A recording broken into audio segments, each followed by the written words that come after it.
एक कर्मयोगी थे, कोई दिखावा नहीं करते थे, बोलते कम थे लेकिन काम करते थे। किसी ढंग का क्रेडिट लेने की बात नहीं उनकी होती थी। अपने साथियों को, सभी को उनको प्रोत्साहित करते थे। जापान के साथ एग्रीमेंट थी, बुलेट ट्रेन की उनकी थी। जो ये सुरक्षा कवच की बात है, जो ट्रेन के एक्सीडेंट को रोकने के लिए उनका था। जो ओबामा थे, उन्होंने भी कहा जब कि अगर दुनिया में 5 नेता डॉक्टर मनमोहन सिंह जैसे हों, तो दुनिया ही बदल जाए, दुनिया ही कुछ और। देश के पूर्व प्रधानमंत्री डॉक्टर मनमोहन सिंह, आज उनका 92 साल की उम्र में निधन हो गया। वो 10 साल देश के प्रधानमंत्री रहे। इसके अलावा वो वित्त मंत्री भी रहे और रिजर्व बैंक के गवर्नर भी रहे। वो जहां एक बहुत अच्छे राजनीतिज्ञ थे, साथ ही साथ वो एक बहुत अच्छे इकोनॉमिस्ट भी थे। उन्होंने देश की अर्थव्यवस्था को नई दिशा दी। उनके साथ केंद्रीय मंत्री रहे पवन कुमार बांसल जी। आज हम उनके पास आए हैं और इस मौके पर उनसे जुड़ी कुछ यादें जो हैं वो साझा करते हैं। बंसल साहब, आज एक बड़ी दुखदाई घटना हुई है। देश के पूर्व प्रधानमंत्री डॉक्टर मनमोहन सिंह, उनका निधन हो गया। आप उनके मंत्रिमंडल में रहे, उनके साथ बहुत लंबा अरसा रहे हैं, तो किस तरह के इंसान थे वो? ऐसा कोई भी एरिया था नहीं था जिसपे उन्होंने अपनी छाप ना छोड़ी हो यहाँ काम करने की। जी। पहले तो आपने खुद ही कहा कि 1991 में तो वित्त मंत्री जब बने, देश की एक उन्होंने दिशा ही बदल दी। उस वक्त हम हमारी अर्थव्यवस्था चरमरा रही थी, बिगड़ चुकी थी, पता नहीं क्या हालात देश का होता, उसको सुधारा उन्होंने। प्रधानमंत्री के तौर पे तो उन्होंने बाद में, सबसे पहले तो अगर कहूँ कि वो, क्योंकि उनका एक अटूट विश्वास लोकतंत्र में था, लोकतंत्र की भावनाओं में था। उन्होंने आम नागरिक को सशक्त किया, उनको अधिकार दिया कि सरकार से जवाबदेही दे ले सके हर बात पे। तो राइट टू इंफॉर्मेशन, सूचना का अधिकार उन्होंने कानून के तौर पे दिया। बच्चों के लिए शिक्षा का अधिकार, सभी के लिए, जो गरीब लोग हैं उनके लिए खाद्य पदार्थ, फूड सिक्योरिटी एक्ट उन्होंने बनाया। किसानों के लिए पहले तो कर्जा माफ किया, क्योंकि अन्नदाता हैं देश के, वो कर्ज में डूब चुके थे। उनकी एक अपनी इतनी जो काम होता था उसमें इतना प्रॉफिटेबल नहीं था, वायबल नहीं रहता था। फिर उनके बाद जो लैंड एक्विजिशन एक्ट का उन्होंने कानून बदला, जबरदस्ती अंग्रेजों के समय से कानून चल रहा था कि जबरदस्ती लोगों से जमीन एक्वायर कर ली जाए, पैसा नहीं मिले उनको, वो कानून बदला।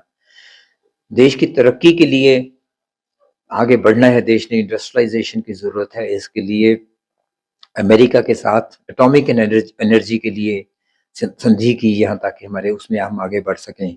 और उन्हीं की नीतियों के कारण है कि जब दुनिया में 2008 में बिल्कुल आर्थिक मंदी आ गई थी, पूरे रिसेशन हो गया था पूरे देश में, दुनिया में, और अमेरिका जैसे देशों से हालात बिगड़नी शुरू हुई थी। उस वक्त हिंदुस्तान प्रभावित नहीं हुआ था, हिंदुस्तान उससे बचा था।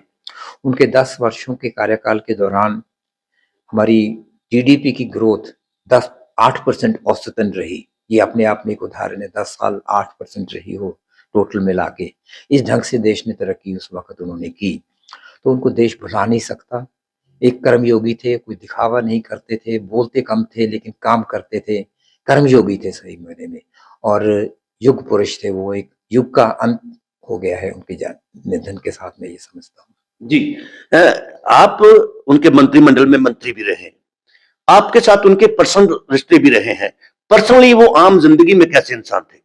वो एक बहुत ही नेक इंसान थे सबसे। वो वही, अगर जो बाहर नेक इंसान होगा अपने अपने निजी जीवन में, वही नेकी अपने बाहर दिखाएगा। वो तो नेक नेक इंसान थे, बिल्कुल सादगी में रहने वाले, किसी चीज का दिखावा नहीं, किसी बात का ये कोई किसी ढंग का क्रेडिट लेने की बात नहीं उनकी होती थी कि मैंने ये काम किया है, बल्कि वो तो अपने साथियों को, सभी को उनको प्रोत्साहित करते थे। उनको लगता था उनकी एक इन्वॉल्वमेंट हो जाए कि हाँ, मैं काम ये कर रहा हूँ, जो मुझे काम सौंपा है इसमें हमें ऐसा नतीजा देना है। इस ढंग से वो काम लोगों से लेना जानते थे। दरअसल तो वो चंडीगढ़ में भी रहे हैं। चंडीगढ़ में एक लंबा अरसा सेक्टर 11 में वो रहे हैं। तो आपके साथ पर्सनली किस तरह के ताल्लुकात रहे हैं उनके? जब वो चंडीगढ़ में रहते थे तो मैं उस वक्त तो बहुत छोटा था, मुझे तो उस वक्त का नहीं पता, यूनिवर्सिटी में मैं नहीं था, मेरी तो मुलाकात उनसे बाद में हुई। और वो, लेकिन वो बहुत ही एक प्रोडक्टिव, एक बहुत ही अच्छा हमारा आपस में वो जो रिश्ता था, वो तो एक गुरु के तौर पे थे। उनसे तो सीखा ही सीखा हर चीजों पे। जब उनकी पहली टर्म में मैं बतौर वित्त राज्य मंत्री बना, जी तो उस वक़्त उन्होंने वही, जैसे मैं अभी पहले कह रहा था ना, आपको इन्वॉल्व करते थे, आपको उसमें ऐसा जोड़ लेते थे कि आपको लगे कि मैं ये काम कर रहा हूँ। वो जैसे फाइनेंशियल इंक्लूजन, वित्तीय समावेश का काम था कि जगह-जगह जाके बैंकों को लेके जाओ, गाँव में बैंकों के लोग पहुँचे, वहाँ अकाउंट खोलें उनके, वहीं उनको पैसा दे पाएँ, वहीं उनसे पैसा जमा करवा पाएँ। उनकी अपनी-अपनी भाषा में, क्षेत्रीय भाषा में उनकी आ जाए कि आपका बैंक में इतना खाता में इतना पैसा पड़ा है, इतना नहीं। उस ढंग से उन्होंने वो करवाया, तो मुझे ऐसा लगना शुरू हो गया था कि मैं कर रहा हूँ कुछ। लेकिन सही मायने में उसके पीछे एक फ़ोर्स, एक जो शक्ति थी, जो एक प्रोत्साहन था, वो तो उनका था।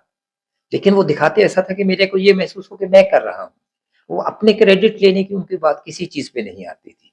इस ढंग से उन्होंने सब काम करने का किया। उदाहरण के तौर पे एक रेलवेज़ में, बहुत छोटी-सी बात है, नवीनीकरण, ये सब बातें बाद में भी होती रही हैं। उन्होंने सब कुछ उन्होंने किया हुआ है इस चीज़ में।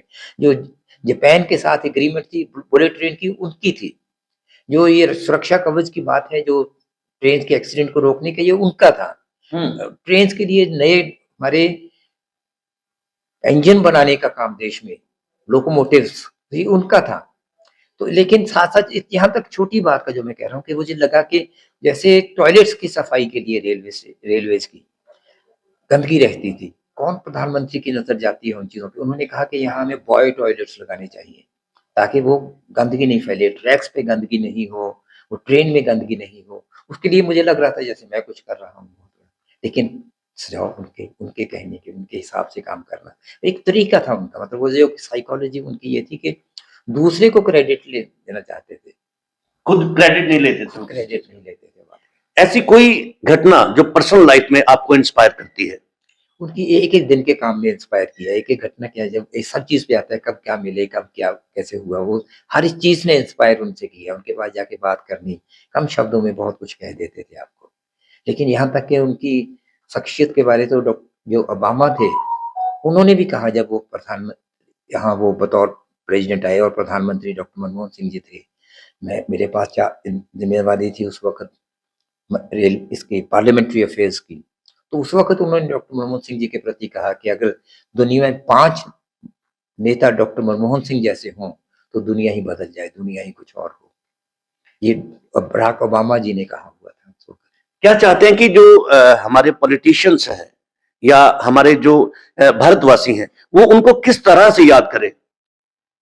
एक युग पुरुष थे, वो देश उनको भुला नहीं सकता, उनके ऋण को कभी भुला नहीं सकता। मैं तो ये समझता हूँ कि उन्होंने ये किया हुआ देश के लिए। जी, धन्यवाद, थैंक यू वेरी मच। पूर्व प्रधानमंत्री डॉक्टर मनमोहन सिंह आज हम सबको छोड़कर इस दुनिया से अलविदा कह गए हैं, लेकिन उनके किए काम, उनकी शख्सियत हमेशा भारत के लोगों पे, जो यहाँ के पॉलिटिशियंस हैं या भारत का हर बच्चा, हर नागरिक है, उस पे एक छाप छोड़ के गई है। जैसा पवन कुमार बांसल जी ने कहा कि वो एक युग पुरुष थे और आज एक युग का अंत हो गया है।